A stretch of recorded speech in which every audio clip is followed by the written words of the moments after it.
नाजुक होठों को कुछ और नहीं है। हकीकत छुप नहीं सकती बनावट के असूलों से, कि खुशबू आ नहीं सकती कभी कागज के फूलों से। जब भी दमदार आवाज और दिलचस्प एक्टिंग की बातें होती हैं तो जानी याद आते हैं। जानी माने रौबदार और दबंग अभिनेता राजकुमार। हम तुम्हें मारेंगे और जरूर मारेंगे, लेकिन वो बंदूक भी हमारी होगी, गोली भी हमारी होगी और वक्त भी हमारा होगा। एक दौर था जब राजकुमार का किसी फिल्म में होना ही उसके हिट होने की गारंटी थी। पैगाम, वक्त, नीलकमल, पाकीज़ा, मर्यादा, हीर रांझा, सौदागर जैसी बेहतरीन फिल्मों में राजकुमार का अभिनय देखने लायक है। और फिर सौदा जिंदगी बचाने का नहीं, जिंदगी तबाह करने का हुआ था, और ये तबाही हो कर ही रहेगी। रंगीली फिल्म से बड़े पर्दे पर दस्तक देने वाले एक्टर राजकुमार हमेशा से बॉलीवुड में अपने अलग अंदाज के लिए जाने जाते हैं। तो उससे मेहमान का सलूक किया जाता है। डीके, अंदर चले आओ। चाहे उनके सिगार पकड़ने का स्टाइल हो या फिर डायलॉग बोलने का तरीका, राजकुमार की हर एक चीज ने लोगों को खूब इम्प्रेस किया है। अचीवर जंक्शन सिनेमा आज उसी सदाबहार अभिनेता राजकुमार की कहानी लेकर आया है। नमस्कार, अचीवर जंक्शन सिनेमा पर आप देख रहे हैं सिल्वर स्क्रीन की कहानियाँ, और इसमें कहानी है रील और रियल दोनों में राजकुमार रहे अभिनेता राजकुमार की। कौन है कितने पानी में, हम ये बाजी मारेंगे, हारने वाले हारेंगे। हिंदी सिनेमा के दिग्गज अभिनेता राजकुमार का जन्म 8 अक्टूबर 1926 को बलूचिस्तान में हुआ था। वह कश्मीरी पंडित थे। उनका असली नाम कुलभूषण पंडित था। वह पुलिस इंस्पेक्टर की नौकरी छोड़ फिल्म इंडस्ट्री में आए थे। 26 साल की उम्र में उनकी पहली फिल्म रंगीली 1952 में रिलीज हुई, और उसके बाद मदर इंडिया, हमराज और हीर रांझा जैसी करीब 70 फिल्मों में अभिनय किया।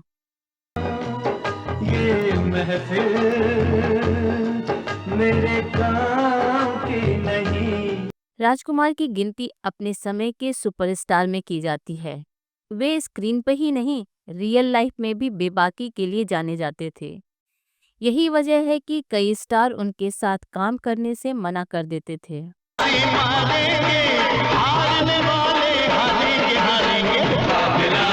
राजकुमार के खास दोस्त और उन्हें मरते दम तक जंगबाज और तिरंगा में डायरेक्टर रह चुके मेहुल कुमार ने एक इंटरव्यू में ऐसी कई कहानियों का खुलासा किया है।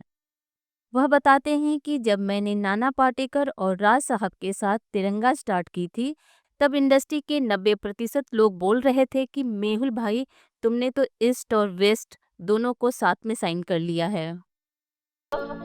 हम हैं, न तुम कम हो न हम कम हैं, जानी। पता नहीं सेट पे क्या होगा। राज साहब के रोबीले और अनुशासित व्यक्तित्व की वजह से कई एक्टर्स दूर से ही हाथ जोड़ते थे। सबसे पहले नसरुद्दीन शाह के पास गया। उन्होंने कहा, मेहुल भाई, आपके साथ मुझे कोई प्रॉब्लम नहीं है, लेकिन राज साहब के साथ तो काम करने से रहा। फिर रजनीकांत से बात की। उन्होंने कहानी सुनने के बाद कहा कि आपने किरदार को मेरा ही असली नाम शिवाजी राव दिया है, लेकिन मेहुल जी, मुझे एक ही प्रॉब्लम है, राज साहब के साथ कैसे काम कर पाऊंगा? कुछ सेट पे टेंशन हो गई, तब क्या करूंगा? मुझे माफ कर दो। खैर, जैसे तैसे मैंने नाना पाटेकर को राजी किया और फिल्म सुपर डुपर हिट रही। तो ऐसे थे अपने राजकुमार। वह अपने नाम की स्पेलिंग में आर के बाद डबल ए लिखते थे। एक फिल्म रिलीज पे थी, पर उनके बैनर में राज साहब के नाम में डबल ए नहीं था। उन्होंने निर्माता की क्लास ले ली और बैनर चेंज करवाया। अपने नाम की ही तरह उन्होंने हमेशा राजकुमार जैसी जिंदगी जी, और दुनिया से गए भी तो अपने ही अंदाज में। उनके अंतिम संस्कार में एक भी सेलिब्रिटी शामिल नहीं हुआ, क्योंकि ये उनकी ही इच्छा थी कि जब भी वो इस दुनिया से जाएं तो एकदम शांति से विदा हों। निर्देशक मेहुल ने एक इंटरव्यू में ये सारी बातें शेयर की। विदित है कि राजकुमार की मौत 3 जुलाई 1996 को कैंसर की वजह से हुई थी और उनके आखिरी सफर में सिर्फ उनका परिवार ही शामिल हुआ। कुमार के बाद उनकी लेगेसी को आगे बढ़ाने में उनके बच्चे असफल रहे। हमने सोचा था कि जो हम न कर पाए हों उसे तुम पूरा करोगे। जो कोई हमारा अधूरापन होगा तुमसे पूरा होगा। राजकुमार ने एयर होस्टेस जेनिफर संग शादी रचाई थी। मीडिया रिपोर्टर्स की माने तो राजकुमार से शादी के बाद जेनिफर ने अपना नाम हिंदू रीति रिवाज के हिसाब से गायत्री रख लिया। राजकुमार और जेनिफर के 3 बच्चे थे, जिसमें एक्टर पुरु राजकुमार, अदाकारा वास्तविकता पंडित और पाणिनी राजकुमार हैं। मगर ये एक्टर्स किड्स फिल्मी दुनिया में नहीं चल पाए। चलो दिलदार चलो, चांद के पार चलो। मगर राजकुमार इतना चलें कि जब तक सूरज चांद रहेगा भारतीय सिनेमा के इतिहास में उनका नाम अदब से लिया जाएगा। नमस्कार। नीले गगन के तले